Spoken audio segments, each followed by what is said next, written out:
बिस्मिल्लाहिर्रहमानिर्रहीम। अस्सलाम वालेकुम नाज़रीन, मैं हूं आपका मेज़बान दानिश अंसारी और आप देख रहे हैं मेरा YouTube channel Danish Ansari official. नाज़रीन, आज हम जिस शख्स से बात करने वाले हैं वो किसी तारुफ के मुताबिक नहीं, पाकिस्तानी वेटरन एस्ट्रोलॉजर मलिक महबूब साहब। अस्सलाम वालेकुम मलिक साहब, कैसे हैं आप?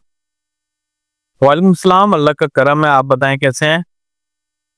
अल्हम्दुलिल्लाह मलिक साहब, मैं भी ठीक हूँ। मलिक साहब, आज आपके साथ बड़ा डिफरेंट प्रोग्राम करना है आज हमने। वो ये है कि अगस्त का महीना पाकिस्तान तहरीक इंसाफ के लिए कैसा होगा। 5 अगस्त को खान साहब ने ऐलान कर रखा है कि उनकी तहरीक जो है, एहतजाजी तहरीक अपने अरूज पर होगी। और अगस्त का महीना शुरू होने से पहले ही पीटीआई के खिलाफ क्रैकडाउन एक तरह से शुरू हो गया है। मलक अहमद बच्चर, पंजाब में अपोजिशन लीडर जिन्होंने तहरीक को बेसिकली लीड करना था, उनको असम्बली रुकनियत से नाअहल करार दे दिया गया है। इसके अलावा अहमद चट्ठा को नाअहल करार दिया गया है। इसके अलावा बड़े सीनियर रहनुमा पीटीआई के एजाज चौधरी, उनको भी नाअहल करार दिया गया है। इसके अलावा पीटीआई का एक मतबादल प्लान सामने आया है जिसमें यह बताया गया है कि अगर 5 अगस्त को हुकूमत पीटीआई को एहतजाज की इजाजत नहीं देती, उस सूरत में पीटीआई का लाए अमल क्या होगा। तो सबसे पहले सर, मेरा सवाल आपसे यही है, अगस्त का महीना पीटीआई के लिए क्या चैलेंजेस लेके आ रहा है, क्या कामयाबियां लेके आ रहा है, हुकूमत के लिए क्या खबर लेके आ रहा है, काइंडली बताइएगा। देखिए दानिश भाई, मैंने आपको बहुत सारे वीलॉग में बताया है कि जो अगस्त का महीना है उसमें मेजर कुछ नहीं हो रहा एक्सेप्ट मर्क्यूरी डायरेक्ट होगा। मर्क्यूरी डायरेक्ट होगा तब जो है मामला बेहतर होंगे। उससे पहले आपको 9, 10, 11 अगस्त तक आपको कंटिन्यूसली कुदरती आफात से मतलब उनसे हैंडल करना पड़ेंगे। ऐसे जो आने वाले वाकयात हैं वो बढ़ेंगे। वो इसलिए मैंने आपको बताया है कि जो एस्ट्रोलॉजिकली साइकिल में जो सर्किट बने हुए हैं वो सैटर्न, मर्क्यूरी और सैटर्न मर्क्यूरी के अलावा राहु भी है उसके अंदर, जुपिटर भी है उसके अंदर। तो मामलात जो हैं मुझे लग रहा है डिस्टर्ब ही हैं आपस। जहां तक आपने सवाल किया है कि पीटीआई के लिए कैसा रहेगा, तो मुझे लगता है पीटीआई के लिए बहुत ज्यादा प्रॉब्लमेटिक होगा। लेकिन शुरू के 10 दिन जब तक मर्क्यूरी रेट्रोग्रेड है, उसके बाद पीटीआई इंप्रूव करेगी, बाउंस बैक करेगी। लेकिन एक बात याद रखिएगा कि पीटीआई का ये जो मुश्किल दौर है, ये नवंबर से पहले मुझे नहीं लगता कि चेंज होगा या इम्प्रूव होगा। और इसमें अगस्त में आपको बड़े बड़े नाम इधर उधर होते हुए नजर आएंगे। तो आप मेरी बातों को समझ जाएं कि मैं क्या बोलना चाह रहा हूँ।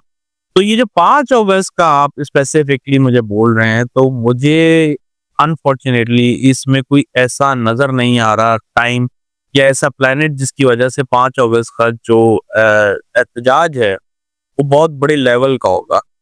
तो मैंने आपको पहले भी कहा था, जब तक मर्क्यूरी रेट्रोग्रेड है आप उम्मीद ना रखें। जून जुलाई में मैंने ऑलरेडी आपको कहा था कि ये टाइम फिजिबल है ही नहीं कि किसी भी एहतजाज का। तो हमने देखा है कुदरती आफात, वाकयात ऐसे होते रहे कि ये लोग सड़कों पे नहीं है। अब जो टाइम है जिसके हिसाब से मुझे ऐसा लगता है कि अगर ये लोग 13 अगस्त के बाद से ये तहरीक का ऐलान करते हैं, तो वो तहरीक तब ही कुछ असरअंदाज हो सकती है या कुछ मेजर, जैसे बोलते हैं ना कि मेजर चेंज या मेजर इम्प्रूवमेंट लाती हुई तब नजर आएगी। उससे पहले अनफॉर्चुनेटली मेरे पास कोई अच्छी न्यूज नहीं है। ठीक है सर, नाना खान साहब का जायचे के वाले से भी बता दें, अगस्त के महीने में के जायचे में क्या तब्दीलियां, देख क्या प्लानिटरी पोजीशंस बन रही हैं, क्या खुशियां उनके लिए, क्या केसेस में कोई रिलीफ मिलेगा या वो तहरीक को खुद लीड करते दिखाई दे रहे हैं। खान साहब का जायचा भी बता दें। सर तहरीक को कैसे खुद लीड करेंगे, मुझे तो समझ में नहीं आती। पता नहीं वो लोग कहाँ से लोग समझते हैं, कैसे समझते हैं, ये कहाँ से खबरें निकलती हैं। खैर, खुद लीड नहीं कर सकते, उन्होंने ऑलरेडी अपने बंदे लाइन अप किए हुए होंगे, वही लीड करेंगे जो मुझे नजर आता है। और दूसरी बात, अगस्त में खान साहब के लिए कुछ खास नहीं है फिलहाल। सितंबर में कुछ इम्प्रूवमेंट नजर आती है, लेकिन नवंबर बहुत इंपॉर्टेंट महीना होगा खान साहब। ठीक है सर, अगस्त अभी शुरू नहीं हुआ और हम देख रहे हैं पीटीआई के सीनियर रहनुमाओं के खिलाफ जो है क्रैकडाउन शुरू हो गया है। मुझे सिर्फ इतना बता दें कि 5 अगस्त से पहले क्या इस क्रैकडाउन में शिद्दत आ सकती है? क्या पीटीआई के सीनियर क़यादत जो है वो बिहाइंड द बार्स आपको जाती दिखाई दे रही है? जी, मैंने आपको पहले ही अभी आपकी बात से पहले स्टार्ट यही किया है कि टिल 10-15 अगस्त, मतलब 10 अगस्त से पहले जो कि 15 दिन अभी रहते हैं, मुझे नहीं लगता कि पीटीआई के लिए कोई अच्छी न्यूज, इनको बहुत केयरफुल होके खूब खूब के कदम रखना चाहिए। ठीक है सर, ये भी बता दीजिएगा कि हुकूमत के लिए क्या चैलेंजेस होंगे अगस्त के महीने में, क्या पीटीआई कोई ऐसा कोई काम कर सकती है, ऐसा कोई एक असेंबली बना सकती है जिसके लिए हुकूमत के लिए कोई नया चैलेंज खड़ा हो जाए? देखिए, हुकूमत के लिए चैलेंज ये पीटीआई नहीं करेगी, हुकूमत के लिए दूसरे और चैलेंजेस आने वाले हैं। मैंने आपको पहले भी बताया था कि अगस्त के महीने में बहुत ज़्यादा मुझे प्रोटेस्ट नज़र आते हैं, वो पीटीआई नहीं है, उसमें अलग-अलग लोग हैं, अलग-अलग पार्टीज़ हैं जो कि आपको रोड पे आके डेमोन्स्ट्रेशन करते हुए नज़र आएगी कि जो हालात हैं, जो मामलात हैं, वो हुकूमत के हाथ में होते हुए भी उन्होंने उसके ऊपर अमल नहीं किया। तो वो वैसे भी कुदरती आफ़ात को सक्सेसफुली हैंडल करने में नाकाम रही है।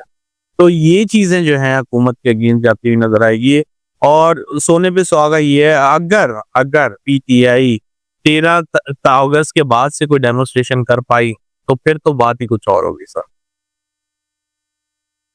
सर यानी कि 13 अगस्त के बाद ऐसा क्या हो रहा है, ये भी बता दें कि पीटीआई के लिए जो है वो आप बता रहे हैं कि बड़ा ज़बरदस्त काम हो जाएगा, ऐसी क्या प्लानिटरी पोजीशन बन रही है? नहीं, पीटीआई के लिए जबरदस्त काम नहीं होगा। वो टाइम ऐसा होगा कि प्लैनेटरी पोजीशन जरा नॉर्मल होगी, बस दैट्स इट। इसमें कुछ भी नहीं ऐसा होगा। नॉर्मल जब भी पीटीआई पिछली तहरीक एहतजाज करती है, ये उसमें प्लैनेटरी पोजीशन डिस्टर्ब होती है, जिसकी वजह से वो नाकाम हो जाता है, बस और कुछ भी नहीं है। अगर ये नाकामी के पीरियड में ऊपर से गलत डिसीजन लेते हैं तो और ज्यादा जो है इनको नुकसान होता है। तो अब अगर अभी इन्होंने सही टाइम के ऊपर सही हिट की तो फिर ये कामयाब हो जाएंगे, और कुछ भी नहीं है। ठीक है सर, लास्ट क्वेश्चन करूंगा, उसको सेगमेंट का इख्तिताम करेंगे और बड़ा इंपॉर्टेंट है। क्या पीटीआई की तहरीक में आपको दूसरी सियासी जमातें भी इकट्ठी होती दिखाई दे रही हैं? क्योंकि हमने पिछले दिनों एक खबर देखी जिसमें पीटीआई ओपोजिशन के सीनियर क़यादत ने ऐलान किया कि वो हुकूमत को घर भेजने के लिए किसी नई तहरीक का आगाज़ करने वाले हैं। उसके बाद भी खबर सामने नहीं आई, लेकिन आपको क्या दिखाई दे रहा है? क्या पीटीआई की एहतजाजी तहरीक में और जमातें जैसे मौलाना फजल रहमान, अचकदई साहब, ये सीनियर लोग जो हैं ये शामिल होते दिखाई दे रहे हैं आपको?